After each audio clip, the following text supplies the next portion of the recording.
my god. It's good. We're good. We're good. Hey. Oh my god. Russia's ready?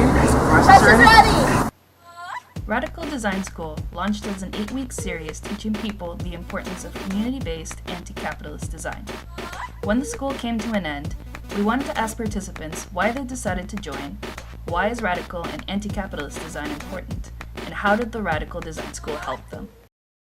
I kind of missed doing art in collective spaces.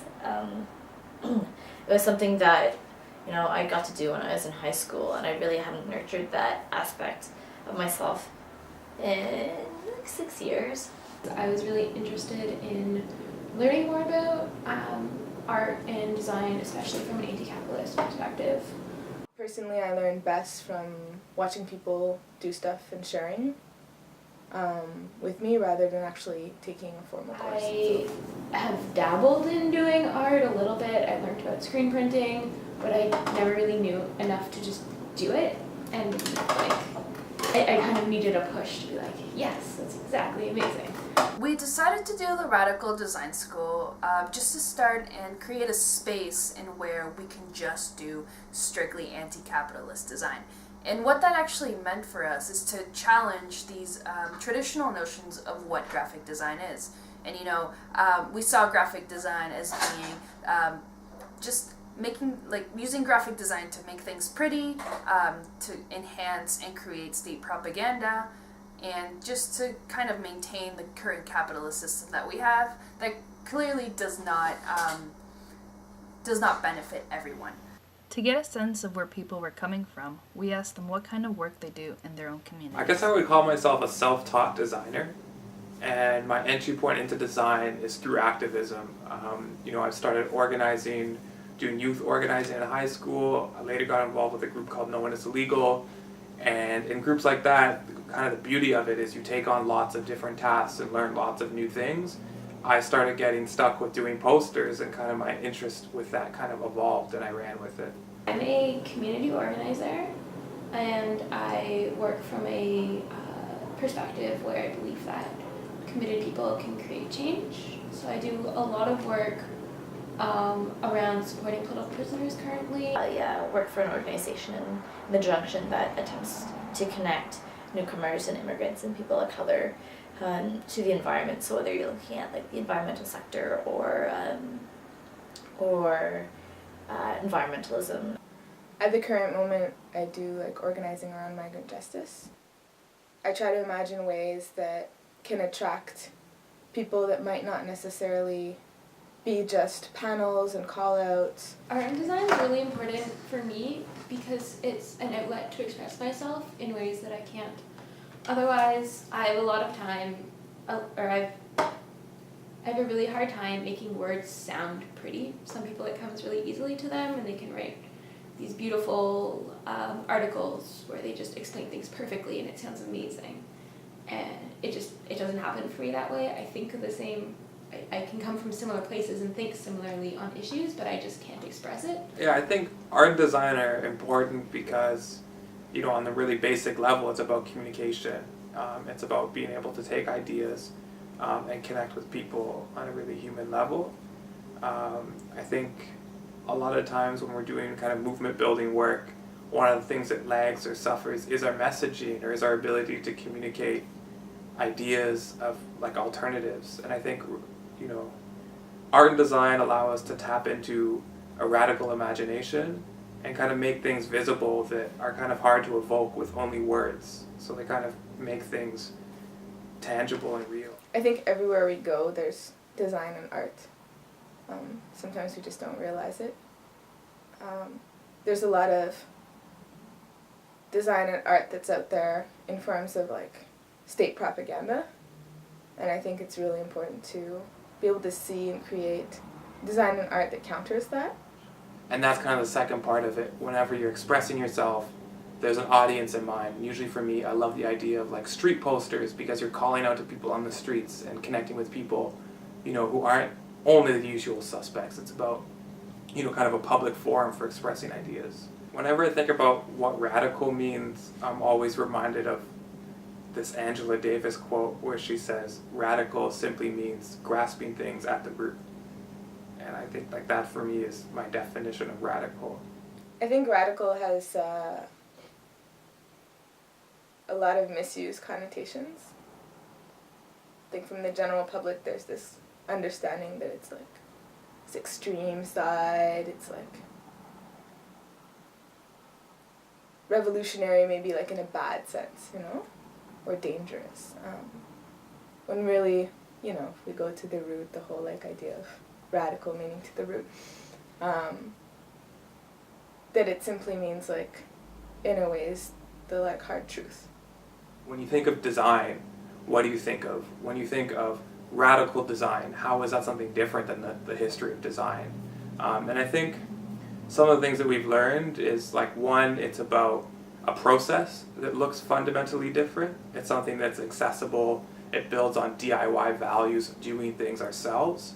And it's also something where there's a product that is also different, and it's about expressing ideas of radical politics or of alternative politics or ways of expressing resistance. Anti-capitalist design.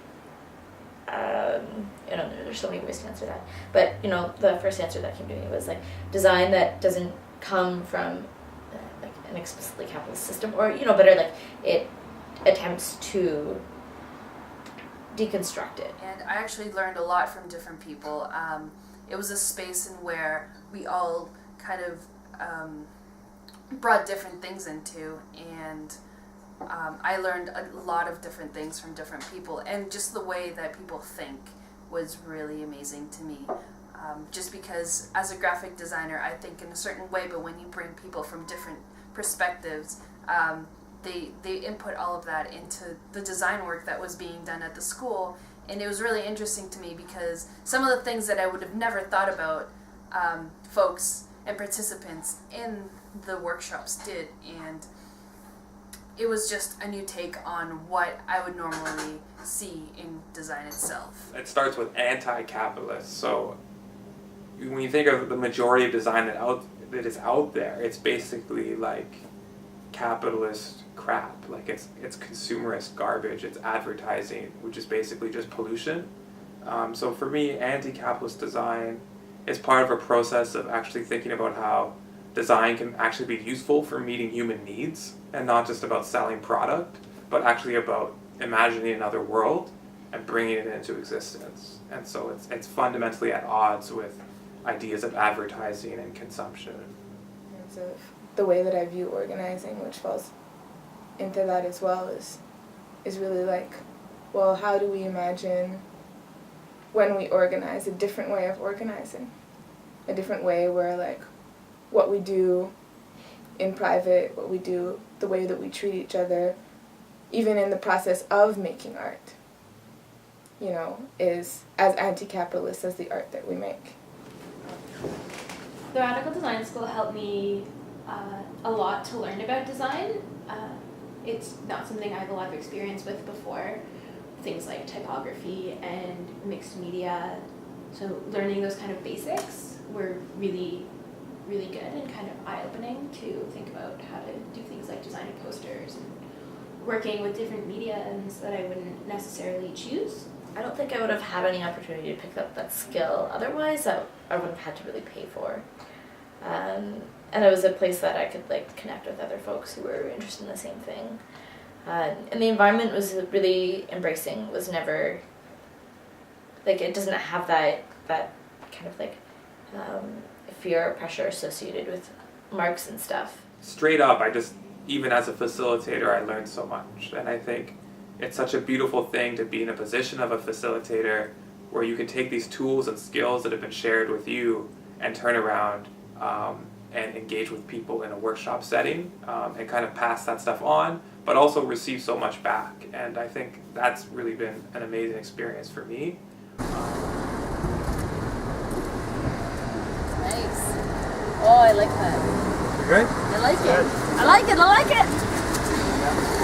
I think there's so many possibilities, right? And for me, I think the future of Radical Design School should be shaped by the people who've participated in it. What we want to do is bring the Radical Design School to youth who normally wouldn't have the access to this, and be able to give them the tools in order for them to maybe even come to enjoy graphic design and use it as a way and as a tool to kind of share their story.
This kind of will create a snowball effect and also build a community of designers who are interested in doing anti-capitalist design.